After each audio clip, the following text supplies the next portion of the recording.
பரிசுத்த நாமத்திற்கு மகிமை உண்டாவதாக.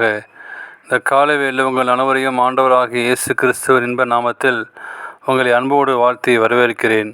விண்துளிகள் வாயிலாக இந்த நாளில் சந்திப்பதில் மிகுந்த மகிழ்ச்சி அடைகிறேன். இந்த நாளின் செய்தியின் தலைப்பானது சிந்தித்து நன்றி கூறுங்கள்.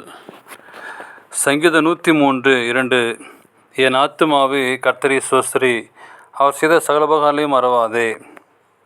பிரிட்டனை சேர்ந்த மோசஸ் மாண்டி பிரேயர் என்ற பிரபு தனது வீட்டில் தனது குறிக்கோளாக சிந்தித்து நன்றி கூறுங்கள் என்று எழுதி வைத்தார்.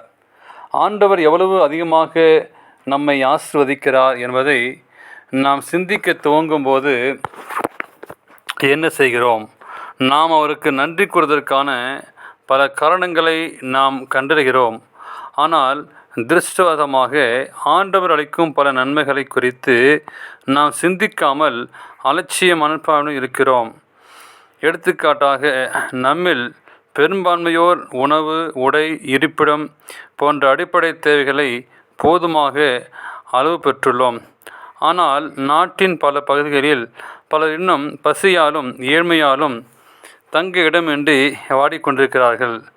நாம் தகுதியற்றலாக இருப்பினும் கொடுப்பதன் மூலமாக ஆண்டவர் நம்மை தொடர்ந்து ஆசீர்வதித்து கொண்டிருக்கிறார். கிறிஸ்துவராகிய நாம் உலகப்பெருமான ஆசீர்வாதங்களுடன் ஆவிக்குரிய ஆசீர்வாதம் பெற்று வருகிறோம். நமது நன்றியுணர்வை எவ்வாறு வெளிப்படுத்துவது? முதலாவது, நாம் ஒவ்வொரு காரியத்தையும் நன்றியுள்ள ஆயுடன் செயல்பட வேண்டும். அடுத்து, நற்செய்தியை அறிவிப்பதற்காகவும் இயேசுவின் நாமத்தில் ஏழைகளுக்கும் தேவையுள்ளவர்களுக்கும் கொடுத்து உதவுவதற்கும் நாம் நமது நேரம், பணம் மற்றும் திறன்களையும் தாராளமாகவும் உற்சாகமாகவும் பயன்படுத்துவோம்.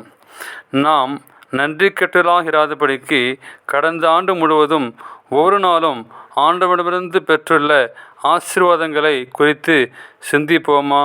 நாம் ஆச்சரியப்பட்டு போவோம். நன்றி கூற இன்னும் அநேக தேவை என்பதல்ல, இன்னும் அதிக நன்றி கூறுவதே தேவை. எனவே ஆண்டவர் சமூகத்திலே நன்றி கூறும் பிள்ளைகளாக அநேக காரியங்களை செய்த தேவனுக்கு நீங்கள் நானும் நன்றி சொல்ல வேண்டும். கடந்த வருஷத்திலே ஆண்டவர் நம்மை அற்புதமாய் பாதுகாத்து வந்து இந்த முதல் மாதத்திலே நாம் கடந்துள்ளோம். தேவனுக்கு நன்றி செலுத்த பழகுங்கள். அதான் பெரிய ஆசீர்வாதத்தை. அப்படியே ஆசீர்வாதத்தை நீங்களும் உங்கள் பிள்ளைகளுக்கு கற்றுக்கொடுங்கள். திருச்சபையாக ஆண்டவருக்கு நன்றி செலுத்துங்கள். தேவன் தாமே உங்களை ஆசீர்வதிப்பாராக. ஆமேன்.